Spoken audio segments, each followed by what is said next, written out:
Post-Punk Podcast with Colin and Olga. I'm Olga. Hey, Colin. Howdy, howdy, episode 29. Wow. We're getting into March. How is that even happening? That's crazy. But I'm glad because, there's some bad things going on in the world, though. Just a couple. Like World War III. Like World War III. It's like on the doorstep right now. I forgot about that one. I was thinking, the pandemic, at least where we're at, the cases are going down. Things are opening up. I was like, okay, we're back to where we were last November, where I thought by the end of the year, maybe we'll be able to do stuff. And now I'm like, oh, okay, now we're going to be able to do stuff. And then, World War III happens. So replace one with the other, I guess. Or have both of them going at the same time, full speed. I don't know what's going to happen. Yeah. I mean, no, who does? Not me, not us. But there's still news in the world of punk. We cover it weekly and bi-weekly and monthly and bi-monthly. Depending on what's going on in our lives.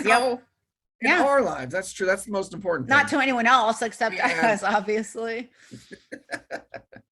But I've been following the Sex Pistols TV show drama for a while now. Johnny Rotten. So Steve Jones wrote an autobiography and he wants to turn it into a TV show. And then Johnny Rotten files a lawsuit saying you can't use Sex Pistols music in the show. You're ripping me off. Do your show about the Sex Pistols without Sex Pistols music, which is ridiculous.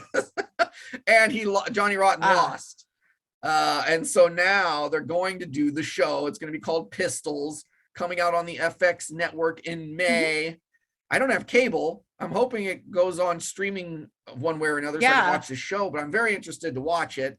It's going to be about the start of the band and the recording of their first album and the controversy that followed it. And that's pretty much the life story of Sex Pistols. They only had one album. They were only together for a couple of years and then it ended anyway. So that makes sense. But the Sex Pistols, they were only that band for a couple of years. Like we said, they never got along, didn't like each other. And then they reformed in 1996 for that Filthy Lucre tour. And I remember them playing Shoreline, which is a 20,000 seat venue. So what a strange band life that is. In the late 70s, you're playing clubs. I remember they sent them on tour to the Midwest in the United States, and they're playing bars for like 100 people throughout their whole tour. They go to Winterland in San Francisco, and I think it holds 2,000 people. They break up right after that show. You remember from reading, by the way, not from being, because I'm like, what are you talking about? I was like, correct. I was like, wait, what? So anyway, they play the Winterland show for it was like their biggest show, and they break up immediately. And that was 79, 80, something like that. And then 16 years later they reform because they were guaranteed $1 million to reform to go do this. So Johnny Rotten's like, I'm going to be honest, we are here to take your money. We don't care about you, we don't care about this music, and we certainly don't care about each other. We are here to make money. We didn't make money when we put out our album. Now it's our time to make money. It's so funny that they're going to put out this show. And like, this is now 25 years later after that. And then he sues the other guys to prevent them from playing this. Like, my goodness. What a funny punk band statement. We don't like you. We don't care. We're just here to make money. Like, I don't think I've ever heard a punk band. And they named the tour that Filthy Lucre, which is just like dirty money. Yeah, tour, it's like they're just like I guess at least give them props for not like lying about it. I like it when people are at least self-aware, even if you're a jerk. At least if you admit it, or if you know that you are one, you're at least better than the person who thinks they're perfectly nice person and doesn't understand why people are upset at them or something. Like you're still a jerk, but you're one step above a jerk who doesn't even know that they're a jerk. So I wanted to go to that show as a teenager at the time, and the logistics didn't work out. And also, I mean, it was at the Shoreline. Seeing Sex Pistols at the Shoreline would have sucked anyway. I imagine the show was terrible. But you know, at the time, that's when I was getting into punk, and Nevermind the Bollocks was one of my favorite albums. It's still one of my favorite albums. That's a great album. And now they're gonna make a show. That's so okay, exciting. I totally want to see that too. Coming out in May. Oh, okay. All right. Something to look forward to, because usually in May we have punk rock bowling, and this year it's been postponed, like kind of indefinitely. Or I mean, I don't know. They didn't say if they're even having it in 2022, which is weird. It's kind of like my favorite thing to do every year, and you can't take that away from me. Like, what about me? Okay. I know that we're in a pandemic and such, but what am I supposed to do? Okay, well, I'll skip our next story and go to the next story after that. We'll circle back because Aftershock is coming to Sacramento. I saw that. 4-day festival in October. Yeah. So that's coming. This show has everybody. The bill is wow. Yeah, everybody. I just wanted to I got the little link here. My Chemical Romance. They got the Punk Day with My Chemical Romance, A Day to Remember, Distillers, Hailstorm, Thrice. So I'm like, okay, that sounds cool. But then these other days, Rob Zombie, Slipknot, Evanescence, Judas Priest, Kiss, Lamb of God, Papa Roach, Foo Fighters. Yeah, it has everything. It has something for everyone. That's nuts. I guess at least they kind of divided the days into like the different themes a little bit. Sort of, yes, because you're correct. Like Rob Zombie plays with Slipknot and Evanescence. Yeah, which is more like the same crowd than I don't know, My Chemical Romance and Judas Priest or something like that. So yeah, because Judas Priest, Kiss, and Lamb of God, they played the next day. Papa Roach, My Chemical Romance, A Day to Remember the next day. It has Foo Fighters on the final day. Yeah, it has literally everyone, but it's so hot in Sacramento. I don't know. Man, I would totally like to go though. I don't think it's gonna happen. But I looked into it. I was like, okay, what does a show like this cost? And it was $129 a day. It's a 4-day show, or you can buy the 4-pack for $400. And then I thought, what is a good price anymore deal? Because when I heard $400 for 4 days, the first thing that popped in my mind was, well, that's less than I expected. And then I thought to myself, man, my expectations have significantly changed over the last decade. Yeah. I mean, I think what I can expect going forward, right, or at least right now for the time being, I mean, it's never going to go down in price. I think it's the COVID pricing too. Like all these professionals, all these musicians, they were out of work. Like I think we're somehow back paying for it or something because every concert I see a ticket for, it's like, you know, it's like big increase in compared to pre-COVID. Absolutely. And plus there's inflation and stuff too. So I don't know. So yeah, I guess, I mean, I paid like the when we were young festival is only 1 day.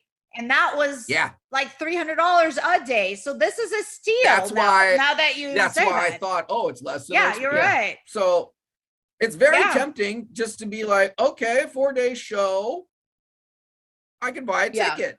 It's in Sacramento. It's 2.5 hours away. I could drive back and forth every day if I wanted to and save on a hotel. You would not want to do I don't know if I'm going to do that. I don't know. That sounds terrible. But I mean, but if your overall price was only $400, then you'd be like, well, maybe I'll go to 1 day or 2 days or something like that. But then you get all the bands you want, you know, because Kiss is playing. I got to see Kiss, you know, and then Chevelle. I like Chevelle. That's like my secret band I like, I guess. Their latest album, I got to say, Chevelle's latest album, don't remember what the name of it is off the top of my head. That album was good. But no, I don't want to talk to Chevelle about it. I like Chevelle. I just don't know their last album. I listened to their earlier stuff. Chevelle has great gym music, so I listen to them a little bit here and there. I've seen them with you. I always thought of them as a boy band. They're like the boy band of hard rock that sounds like Tool. They're just not as complicated. Like I've always Tool for idiots.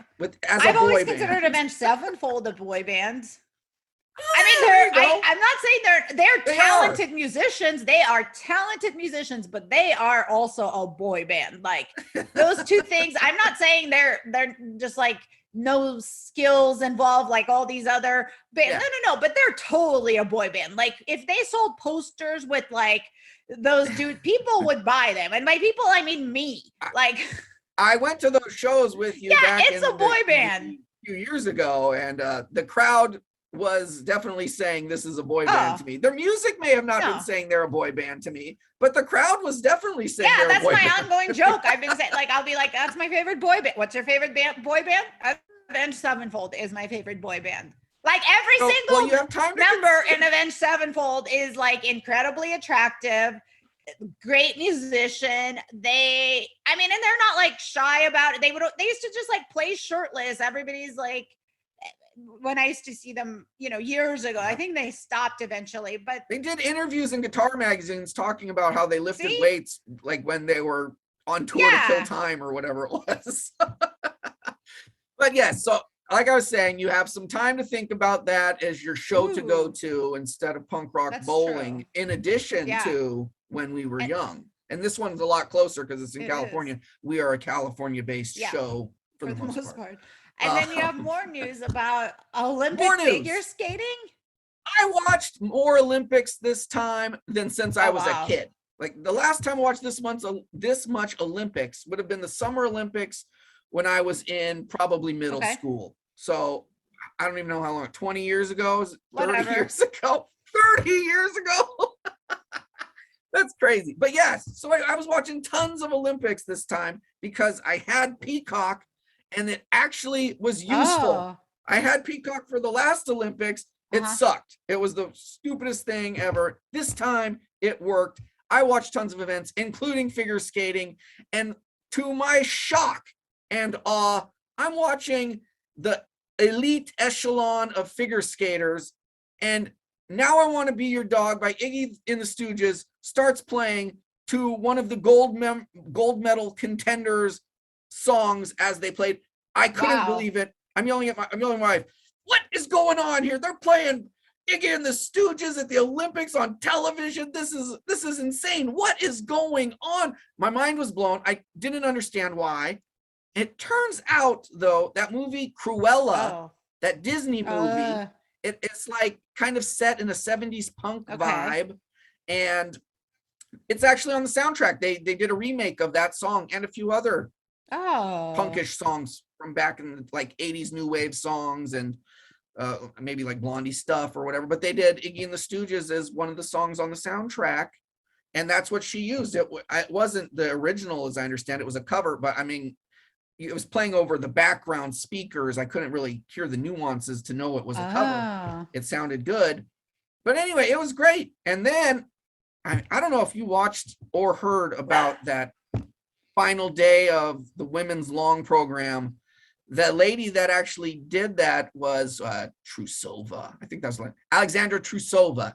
So she does it. She lands 5 quadruples, never been done. Her other teammate was, accused of cheating, and there was this big old controversy. And anyway, so Trusova lands the 5 quads. Her other teammate is test positive for doping. Her other teammate lands 2 quads, but wins. And so Trusova throws a fit in the background, starts yelling and screaming in Russian. Of course, I don't know what she's saying. Johnny Weir, he's the announcer. He's explaining what she's saying. And she's like screaming about, she never wins the gold. She's quitting this sport. It's stupid. She hates it. She's never going to skate again. And it's this terrible thing. And anyways, this was punk rock drama on the figure skating Olympics. She ended up getting the silver. And it was a night to remember for Olympic figure skating and punk rock. Up until this Olympics, they never even allowed music that had lyrics. My whole life I've been watching it, never heard a peep. This time they got songs all over the place. Wow, you're right. Yeah, because usually it was about like classical music. And and it makes sense that they would learn it from like some Disney movie, because the Olympic women skaters are so young that that Disney is probably a big influence on them musically. Makes Yes, sense. and that explained Yeah. it for me because I was at a loss. That I is just couldn't crazy. believe I would what have been was really hearing. confused too. I'm like, what? How is it? Is this even allowed? And I still think that artistic choice of hers to play that song and skate the way she did in the outfit that she wore didn't help her case to win the gold, even though she landed the 5 quads, because artistic score is worth a lot, like half the score or something like that. So despite the fact that, yeah, she was technically superior to the eventual winner, these are the judges are judging, and there's no way in hell they're Stooges fans. Unfortunately, so you're annoying they want them. Mozart. You're playing this droning. Yeah. I mean, yeah, it's a droning song, like so, you know, it's not. That's more of like an exhibition song. Or heck, if you don't care about the judges and you just want to play some good stuff, all right, then respect. Yeah. Awesome choice. But she was mad about not winning choice the gold. for competition for sure. A bold, I mean, if not you're going crazy, for it's the a bold gold choice. Yeah. I mean, she could have complained all she wanted if she was not playing Iggy and the Stooges. Awesome. But anyway, that was what happened. And that was my Olympic story. I'm glad you have an Olympic story, even though you did not, compete or go. Well, same thing. You were watching it. Yeah, it's the same thing. That's what sports fans do when their team plays. They go, "We won." I'm really exhausted because we lost the game last night. So you know, you were the Olympics. We did 5 quads and we still only got the silver. We hate this sport. Yeah, you're suffering. It's just like it happened to you, basically. Speaking of things to watch, I came across a new documentary coming out called Chinese Rocks. And Chinese Rocks, made famous by Dee Dee Ramone, who wrote the song, and then it was used by New York Dolls, or no, Johnny Thunders and the Heartbreakers. And then the Ramones did it afterward, even though Dee Dee wrote it in the first one. Anyway, the documentary is called Chinese Rocks, and it's about the Chinese underground rock scene. Has absolutely nothing really to do with the song other than that Chinese Rocks is a cool name to name a documentary about Chinese rock. And in the article, I'll have it linked, but they mentioned, it talks about the underground punk scene in China. And I just thought, I have to see this movie. This is going to be very interesting. Apparently it's an award-winning thing, supposed to be a really great movie. So something to check out that I am interested in. So many things you're interested in this week. That's great. You have shows. I have a lot of interest. I know, you're a dynamic person. With interest. I do nothing, but I have interest in watching people doing things. Okay, that's what a professional watcher does. Exactly. And listener. And I guess, speaking of professional listening, we have some new music. We listen to. NOBRO. I think NOBRO was one of the first bands that I liked when we went into the pandemic.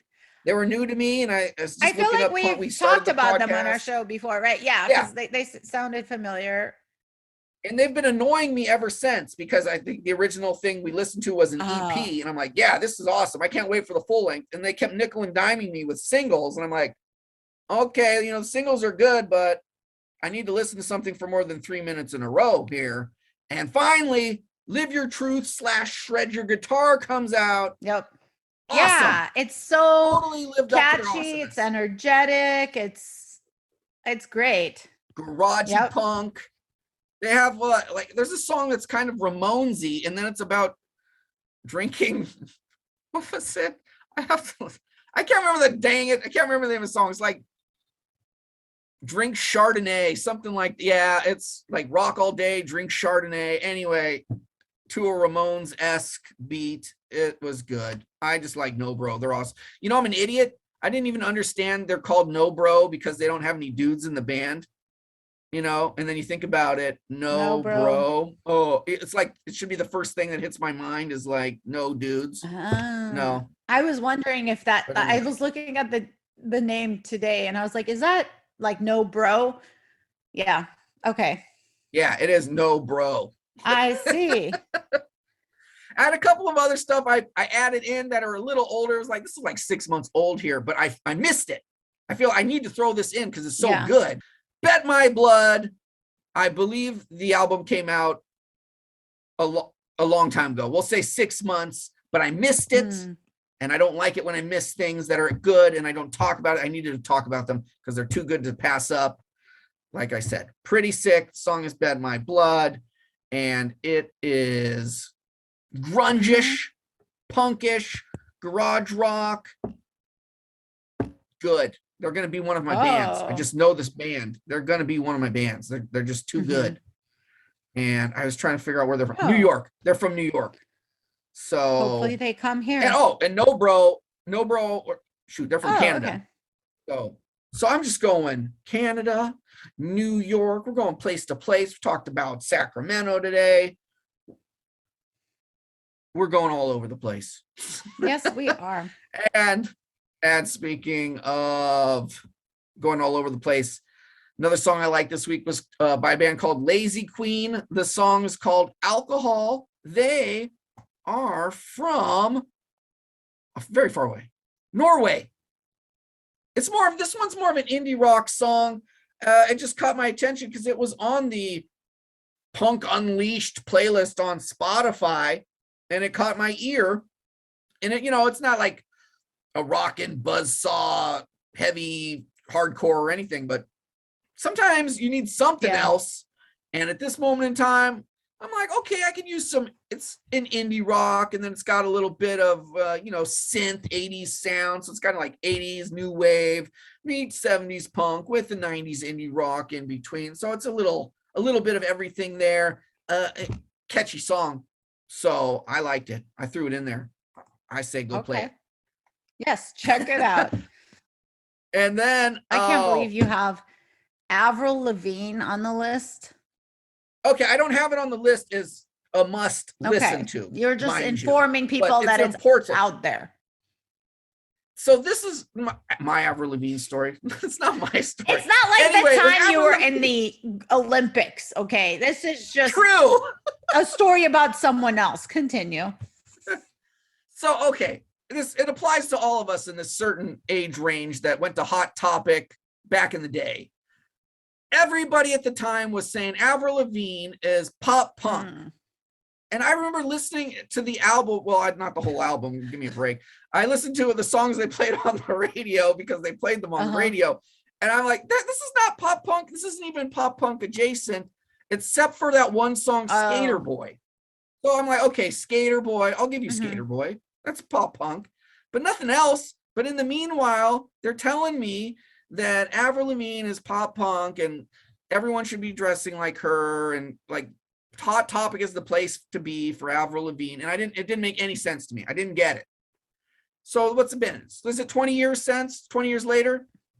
This album is the album that should have happened 20 years ago when they were saying Avril Lavigne was pop punk. You know why, right? Isn't she like collaborating? She just got signed by like Travis Barker's label. And I think they're collaborating or something. They did, because in the music video, as I talked about last week about bands featuring bands. And not bands, it's featuring Travis Barker. Specifically Travis Barker. There's no other musicians in this. You know what?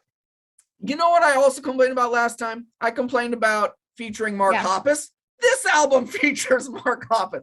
Who else did I complain about? Those are the only dudes that this is happening to, I feel like. Yeah. Who else did I complain about featuring last time? Do you remember? No? Machine Gun Kelly. Oh, God, yes. Guess what this album features? Machine Gun Kelly. So this is like the holy trinity of featuring, because it's got Travis Barker, Mark Hoppus, and Machine Gun Kelly. The album's called Love Sucks. It sounds like Good Charlotte. So I will say one thing. It is consistent throughout. This is not the pop album with sprinkled in with the Skater Boy. This album is all Skater Boy. And so, I mean, it was better than I was expecting, because I thought it would be real bad. Besides the fact that the production, it's way too much. Man, they really, I feel like the life she's right out of it. Bigger now than she ever was. Like, she's the nostalgia, and like people people are Yeah. really into her right now. It's funny because originally, like, people kind of made fun of her, or some people did. Some people were fans, and now it's like everyone grew out of that, and so now people are like, "Oh, she's super cool." It's just kind of weird. She's headlining Yeah, when we were she young. is. This album is the perfect For that, album yeah. to play for that Yep. festival. She can just play Skater And this Boy album, to start the set, play this album, and then end it with Complicated. boom, done. Everyone will be jumping up in joy. Avril Lavigne's at her peak of Yep. her career or something like that. So I'll give her credit there. I mean, it's pretty good. All right. Last one I had was Wolf Alice, Play the Greatest Hits. This was just like some fuzzy, dirty indie rock. And again, just caught my ear. I think it is probably 6 months or something. But yeah, I liked it. It's good stuff. They're from the UK. So again, we've gone all over the world. Global. Not people listening to us, just us listening to bands all over the world. Yep. Just to clarify. But yeah, but no, it had some punk elements in there too, indie rock. They have more of a variety of sound. Nevertheless, the song I put in there, which was Play the Greatest Hits, good song. Check it out. I think it's solid all the way. Yeah. And that covered covered all the stuff I found this week. Do you have a grudge this week? This one I don't. I have a guest grudge that was submitted to me, so I will share it because I feel like I don't have a specific grudge this week either. I'm just grudging the same things I'm always grudging. There's not like a new one, just to clarify that. Don't worry, I'm not grudge free. It is when bands book tours and they'll hit a certain state in, like, they'll have 5 dates in one state and then no dates in neighboring states. And it's annoying and it sucks. And right now there's a bunch of bands that I want to see that are kind of like skipping at least this part of California. They're doing SoCal and not Northern California. And probably, could be due to stricter COVID restrictions here. I don't know. But it's annoying because none of us have been able to see a lot of live music in the last few years. And I feel this is the pinnacle of the skipping town tour. Like, because of COVID, that's certainly a big reason. Another one is tours aren't as long, because if you make a long tour and you have to cancel it, my goodness, you just owe $5 trillion to all these people. So you make a shorter tour because it's safer. Therefore, you're not hitting as many I feel places. like the very few shows I have seen in the last year, it's somebody got COVID on tour and a band had to pull out or something. Like, most of the bands I've seen, somebody was substituting for one of the people in the band because eventually everyone on every tour got COVID. Every band was impacted somehow. So yeah, you're right. You get 10 to 14 days and you got to wrap that tour up because the risks just skyrocket at that point. I mean, you're asking for it at that point. So yuck, it sucks. Hopefully it's wrapping up. I have no idea. I don't either. Just because it's one thing. Okay, so in California, Northern California, you don't have to wear a mask anymore, right? Okay. Doesn't mean anything, though. It just means you don't have to wear a mask. It's like you can still get sick. I don't know. But you're right. And I will say San Francisco is a big town that is skipped quite often. And San Jose is even worse. No one's coming to San Jose except just Shoreline. That's not even San Jose. That's Mountain View. Yeah. I don't know if it's also like San Francisco, for example, has some of the strictest COVID guidelines in terms of checking and verification. So I don't know if that's why people are skipping it. I don't know. They'll get their indie rock in San Francisco, but not the butt rock. Yeah. Or punk. Yep. Also punk. Like, there's I didn't have a grudge, so. All right. Well, that pretty much ended it for me. You can share my grudge anytime. In fact, that's my favorite thing, is when friends will jump in and join a grudge with me. I feel supported. Oh yeah. So I feel like I've jumped in on all grudges. Good. That's what you're a good friend. So that's good. All right. Well, that wraps it up for me. Does that wrap it up for you? We'll be back next time and go check out those bands and go check out those shows and See you those next things. time. Yeah.